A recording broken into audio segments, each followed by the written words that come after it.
for Ajit and Greg. Warren spends his days reading, and his literature of choice is annual reports. How do each of you spend your days? What do you read, and how do you review investment decisions?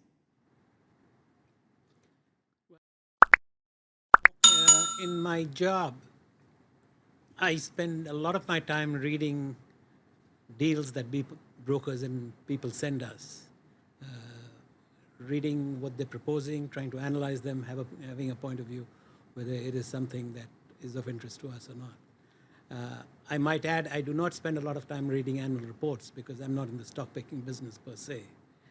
But in terms of keeping track of what's going on in the insurance business, that's what 90% of my reading is all about.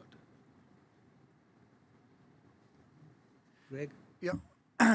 So generally in a day, what I'm going to focus on when I'm reading is really around our businesses, what industries they're in. I'm trying to understand what our competitors are doing, what's the fundamental risks around those businesses, how they're going to get disrupted. And then it always comes back to, are we allocating our capital properly in those businesses relative to the risks we're seeing both in our business and in the industry. So a lot of time spent on that. And as that knowledge is built, at sharing it back and forth with our management teams of those relevant subsidiaries and sort of fine tuning it is really the approach.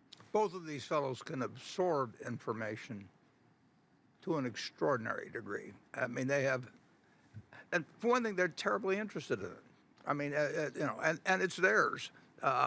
So I'm amazed at both of them, the degree which they just sort of know everything, and but they enjoy it.